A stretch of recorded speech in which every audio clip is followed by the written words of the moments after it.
the trial in New York, the one he got convicted for, was the greatest fundraising bonanza ever. He was lagging behind Biden, and now he's pulled quite a bit ahead. That trial was the greatest reason people had to send their checks for 5, 10, 25, whatever dollars to Donald Trump. So I was always with you on the one in New York, the hush money trial. I don't think they should have brought that one. It was just always going to look like a sex case, and people were always just going to look at it that way. So anyway. That case, the Attorney General's case in New York, frankly, should have never been brought. And if his name was not Donald Trump, and if he wasn't running for president, I'm the former AG in New York, I'm telling you that case would have never been brought. And that's what is offensive to people. And it should be, because if there's anything left, it's belief in the justice system. Boy, oh boy, oh boy, oh boy, oh boy. I gotta tell you guys, it seems like everybody is coming out the woodwork and admitting the truth about the Trump hush money trial, which was that it was a complete and total scam that never should have been brought to trial in the first place. Okay, yesterday I just did a video about Judge Judy, who again is not a fan of Trump. I think she supported Nikki Haley in the primary, and she supported Michael Bloomberg before that. So again, she's not a fan of Trump. But when pressed by Chris Wallace on this case, okay, and whether or not justice is being served because Trump is using delay tactics, she said, well, I don't think that the New York hush money trial should have been bought in the first place. Okay, I don't think that it was legit. Okay, that it was nonsense, and that Alvin Bragg is weaponizing his office for political gain. Now, lo and behold, you have former Democrat Governor Andrew Cuomo. He went on Bill Maher's show, and he basically said the same thing, that, hey, this trial should have never been brought, and it would not have been brought had the defendant's last name not been Trump, which, again, is something that everybody knows, okay? And it's just so funny to me that you're seeing Democrats and people who are not fans of Trump come out loud and admit that, yeah, that one should have never been brought to court. It wasn't really legit, and that it only happened because it's Trump, which, again, is something that everybody on the right, all the conservatives, anybody that's not stupid, okay, as Dr. Phil says, right? Like, anybody that's not stupid knows that this was politically motivated. I just find it to be fascinating now that it has kind of officially backfired, in the sense that it hasn't really hurt Trump that much in polls, specifically the swing state polls. And Trump has raised a ton of money, a ton of cash off of this incident, which, by the way, is outpacing Joe Biden. We are less than a week away from the most important event of the 2024 election so far, maybe the most important period of the 2024 election. Next Thursday night, President Joe Biden and former President Donald Trump will face off in this cycle's first debate. And it's all happening right here on CNN. But before they hit the stage, we're getting a new look inside both campaigns' bank accounts. Biden's May haul totaled $85 million, which the campaign says is the second best grassroots fundraising month for the president this cycle. However, Trump's team and the RNC reporting a massive fundraising haul for last month, $141 million, boosted by a surge in donations after his criminal convictions in New York. Let's get straight to CNN's Jeff Zeleny. Jeff, this is the second month in a row that Trump has outraised Biden. What else do we know about what's inside these totals? Well, Phil, the bottom line to all of this is former President Donald Trump has effectively erased the cash advantage that President Biden and his campaign have enjoyed for many, many months. Yes, overall, the Biden campaign has still raised more year to date, but in the last 2 months, there has been a upward tick from the Trump campaign. And as you said, you can exactly track that to the conviction.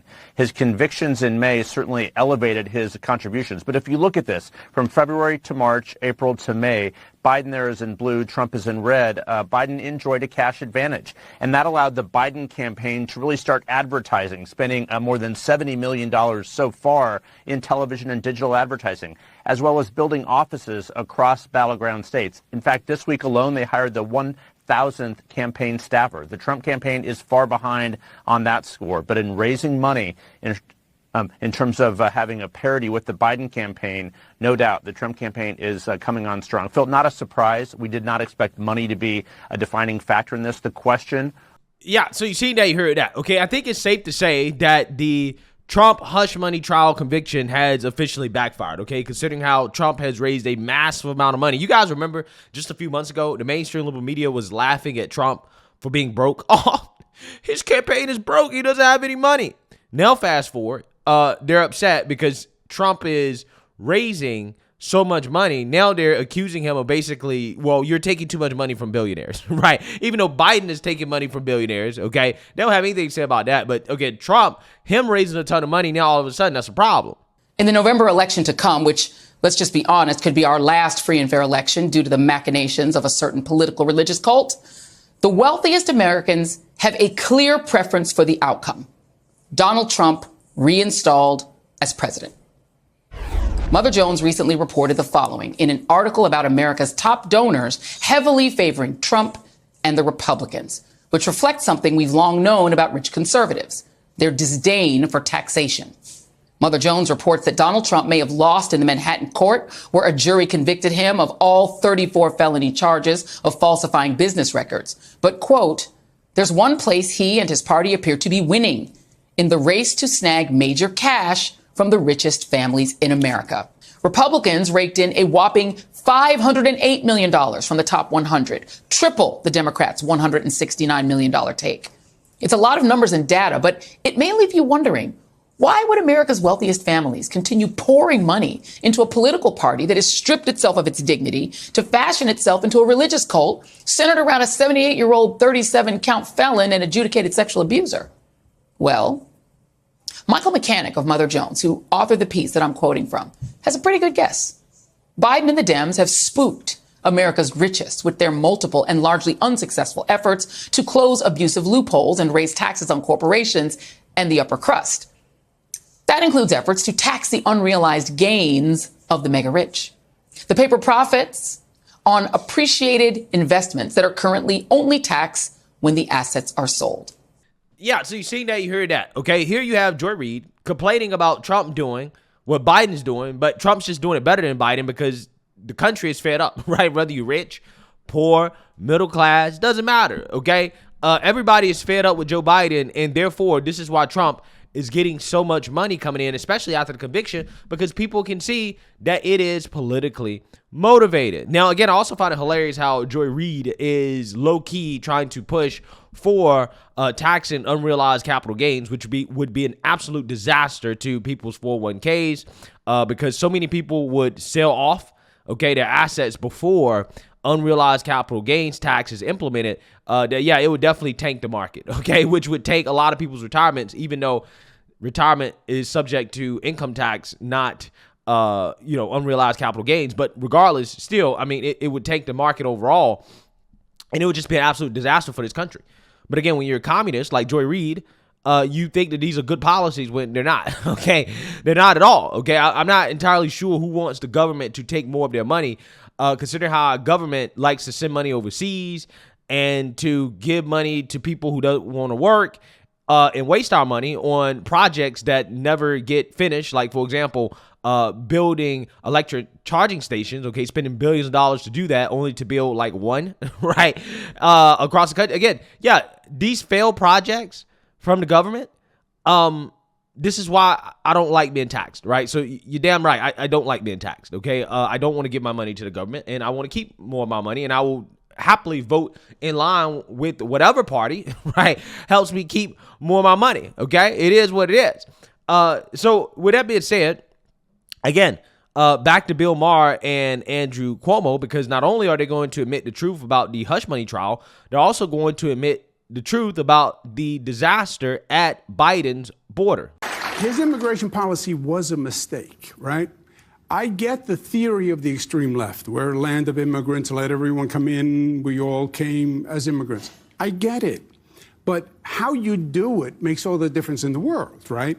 And to just open the borders with no plan, you don't know where they go, you don't know who's going to pay for them. They wind up in cities all across the country. New York has a couple of 100,000 in hotels, costing New York City a fortune. No jobs, no training, no help assimilating into society. So who did you even help, right? It was a great theory. You have the person in your old job, the governor of New York, a Democrat, saying, "Don't come here." Those are her exact words. "Don't come here." And the mayor of New York saying, "This is going to ruin our city." I mean, if I didn't know who was talking, I would have thought that would be Republicans. Yeah, but they didn't stop them, Bill. They could have stopped them. Right. the governor was saying she didn't want them outside of New York City. But the mayor could have said no. The governor could have said no. Many mayors and governors said no. But New York was more of the ideological left. All are welcome. And now we're finding out, 200,000 people later, you needed a plan. You needed to know what to do with these people. And that's where you failed. Trump is up. He has a 23-point edge with Latinos on the issue of border security. I feel like this is another of those issues where the Democrats trying to be so un-racist are actually kind of racist because they don't seem to see Latinos as Americans. Right. Like, they care about border security too. They're here. Wow. Fascinating moment there between Andrew Cuomo, Bill Maher, and Adam Kinzinger, right? And I think one of the reasons why it was so fascinating is because Adam Kinzinger was there, okay? The crying Trump deranged hater who decided to leave Congress because he did not want to be a part of the GOP anymore, just for him to make a career going on mainstream liberal media to only talk about Trump because the mainstream liberal media doesn't give a damn about his opinions when it comes to anything else except Trump. This guy is sitting there while they are trashing Democrats, which is something that he should have been doing, right? He should have been trashing Democrats as well. And that's one of my biggest problems with these so-called never Trumpers is that they seem to be more anti-Trump than anti-Democrat, right? And I think that that's kind of my biggest issue with these individuals. But with that being said, you have Andrew Cuomo, Bill Maher, once again telling the truth about Democrats, right? Andrew Cuomo saying, listen, New York could have said no. Eric Adams could have said no. Kathy Hochul could have said no, but they didn't. They accepted the illegals while at the same time complaining about the illegals being sent to their cities. But yet they have these policies in place to allow the illegals to come. And this is something that they virtue signal about for years. Okay, when the illegals were in Texas, nobody cared. They say, hey, you got to suck it up, snowflake. Deal with it, or else you're racist or you're a xenophobe. Now all of a sudden the illegals are in their city. Oh, they want help from the government. They want people to feel bad for them. They tell the migrants, hey, we think you should go somewhere else. This is what they do, right? Again, it's amazing how all of a sudden they realize that, hey, yeah, this is not a net positive when they have to experience it. When Texas is experiencing, though, oh, shut up, you're racist.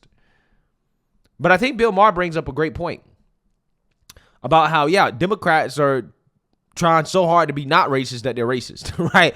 But again, it shouldn't be a surprise because anti-racism is racism, right? That is the ideology of the left. That's always been the ideology of the Democrat Party since its inception, which is hate and bigotry and divide. And they don't know how to govern outside of those things. So yeah, they're going to do things that they feel like are not racist in order to appeal to Hispanics and Latinos because they think that they're all one, okay, that they all think the same, like they think black people all think the same, right? Oh, well, you must want the border open, which is hilarious that Democrats think that because a lot of Latino immigrants have come here legally and they say, hey, you know what? I want other people to come in here legally just like I did, right? Because I went through the process. I had to wait years and years and years and do paperwork. I had to do it the hard way. Yeah, I want everybody else to do it the hard way, right? They feel extra salty about having people just come through at the border and they're able to stay. And I don't blame them for that at all. There's a lot of them that feel that way, as they should. But again, because Democrats want to frame their policies as, well, anybody that disagrees with us is a racist, right, or a xenophobe, yeah, they put themselves in a very awkward situation now that polls are coming out showing that a vast majority of the American people want to deport all immigrants, right, including Hispanics, okay, which again is hilarious because it goes directly against this idea that mass deportations are somehow a form of hate and bigotry, right? You must hate Latinos and Hispanics. Well, again, good luck trying to paint the Latino community as hateful and bigoted because, yeah, they want mass deportations as well, too. Again, Democrats have really put themselves in a pickle here when it comes to a lot of their policies because of the way that they push their policies, right? They always try to be woke about it, right? And when you're woke about it and you don't actually really use common sense, this is what happens, okay? It ends up backfiring. So, again, everybody can see that the Democrats and their policies are insane. Everybody can see that this conviction against Trump has backfired. And it's just fascinating to see all of these people, who are liberal, by the way, kind of admit that the left has gone too far when it comes to multiple issues, again, like these political persecutions and these far-left policies that have destroyed the country. So let me know what you guys think. Make sure you like, comment, and subscribe. Most importantly, share a Black conservative perspective. Peace.